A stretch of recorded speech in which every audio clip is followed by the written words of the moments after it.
Imagine a place at the very edge of the map, a cold island, alone in the gray North Atlantic, hundreds of miles from anywhere. No cities, no farms, no people. For millions of years, there was only black volcanic rock, steam rising from cracks in the earth, glaciers grinding down against fire, and the cry of seabirds over an empty coast. No human had ever seen it. No footprints in the ash, no smoke from any hearth, just wind, ice, and silence. But then, out of the ocean haze, a sail appeared. This is the story of Iceland, a land that should have stayed empty forever, a place too cold, too remote, and too violent to hold a nation. And yet, against every law of survival, a people took root here, on the rim of the Arctic, on top of the fire, and they refused to let go. This is the story of how nothing became a nation. To understand how strange this is, you have to understand where Iceland sits. It rests on the mid-Atlantic ridge, the exact seam where two of the planet's great plates are pulling apart. That means the ground here is alive. It shakes, it splits, it burns. Volcanoes erupt, glaciers cover a tenth of the island. And for much of the year, the sun barely climbs above the sea. Crossing the ocean to reach it more than 1,000 years ago, in an open wooden boat, was like sailing off the edge of the known world. There were no maps. There was no rescue. If you missed the island, there was nothing beyond it but more gray water and death. So who would sail into that? The first to come may have been monks. Irish hermits, called the papar, are said to have rowed north looking for silence and solitude, and to have preyed on these empty shores before anyone else. But they left no lasting mark, and they vanished from the story. The people who would truly settle Iceland came from the opposite world entirely. They were Norsemen, Vikings. Around the year 874, a Norwegian chieftain named Ingolfur Arnarson landed on the southwest coast with his household and his livestock. According to the old accounts, he threw the carved wooden pillars of his high seat into the sea and swore to build his home wherever they washed ashore. They came to rest in a bay where columns of steam drifted up from hot springs in the ground.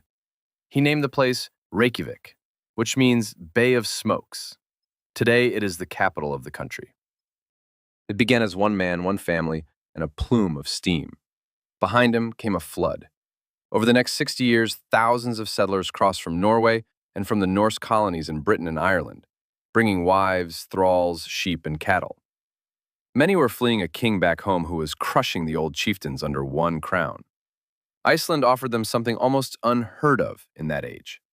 It offered them land with no king on it at all, and so they built something remarkable. In the year 930, the chieftains of Iceland gathered on a wide plain of black rock and rift valleys and founded the Althing, an open-air assembly where free men met once a year to make laws and settle disputes. There was no monarch. There was no palace. It was one of the earliest parliaments anywhere in the world, and it is why Iceland still calls itself with quiet pride one of the oldest democracies on earth.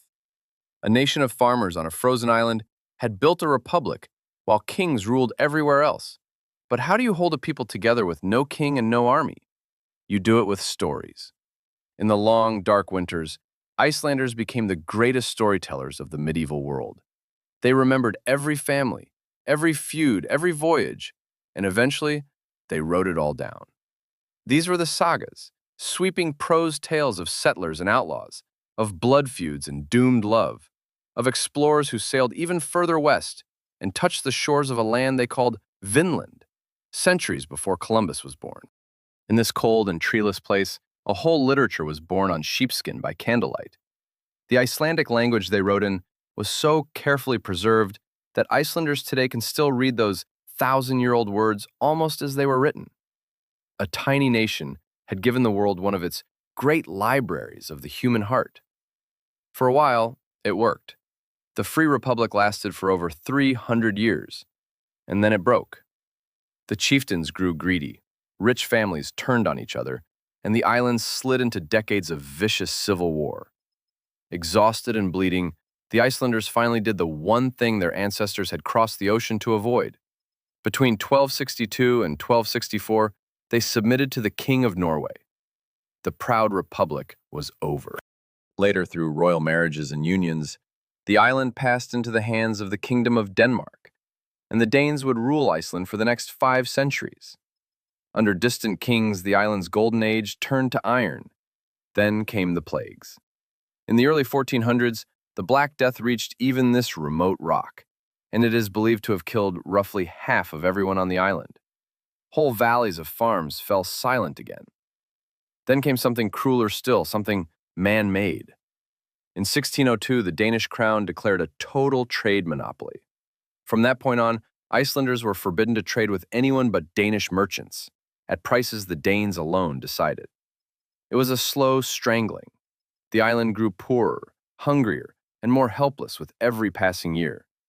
But nature was not finished with them. In June of 1783, a chain of craters in the south of the island tore open.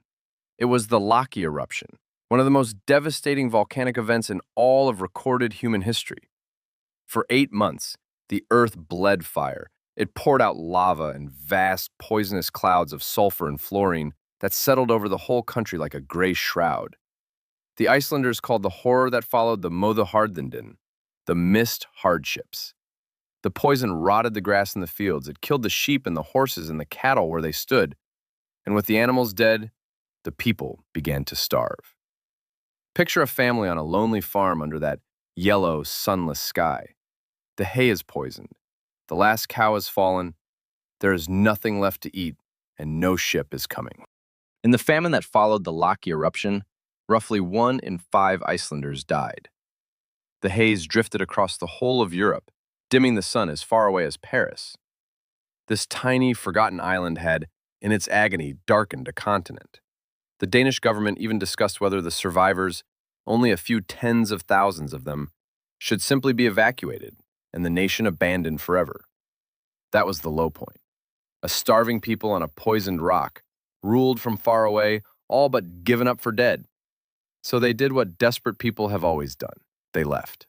In the late 1800s, after more eruptions and more brutal winters, a great wave of Icelanders gave up on the island entirely and sailed for North America. They crossed the Atlantic to Canada and the United States, and on the cold shores of Lake Winnipeg and Manitoba, they founded a settlement they called New Iceland. Over just a few decades, something close to a fifth of the entire nation packed up and emigrated. Imagine that. 1 in 5 of your countrymen, gone across the sea, most of them never to return. It was an exodus born of pure hardship, and it scattered Icelanders across a new continent, carrying their language and their sagas with them into the snow. And yet, back home, something was stirring. The pain of these centuries had done something to the Icelandic soul. It had lit a slow, stubborn fire. A movement for independence began to grow, and it found its voice in one man above all, Jón Sigurdsson. A scholar and a statesman, he spent his life arguing, patiently and relentlessly, that Iceland had the ancient right to govern itself, just as it had 1,000 years before at the Althing. He never lifted a weapon. He fought with history, with law, and with words. And his words worked. Piece by piece, the chains loosened. The hated trade monopoly was finally abolished. In 1904, Iceland won home rule.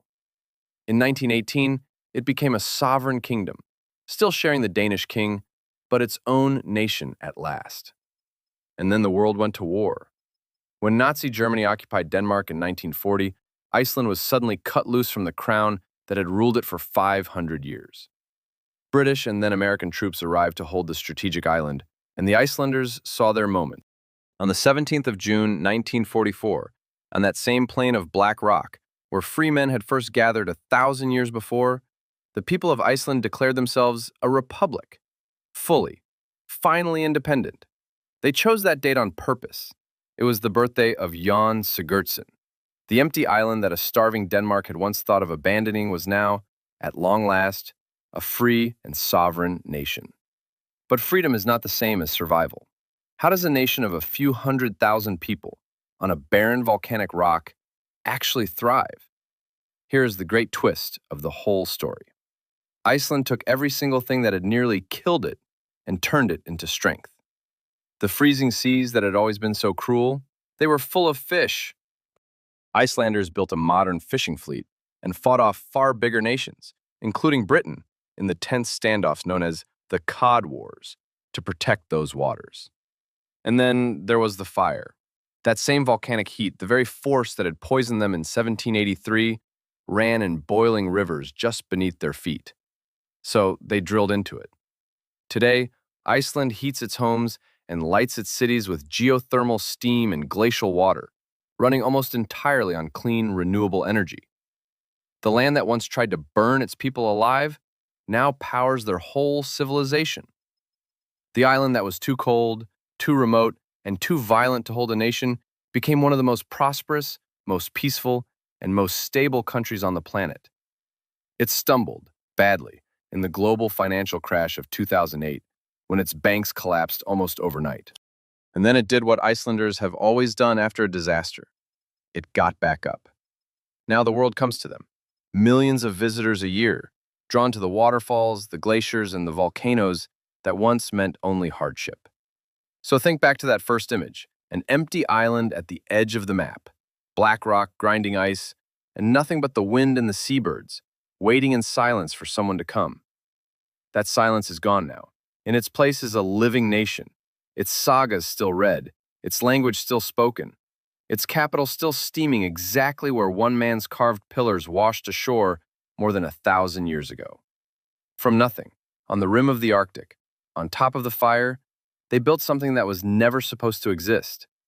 They started with nothing, and they made a nation out of it. If this story moved you, take a second to like this video and subscribe, so more forgotten places can have their stories told. Your history is next.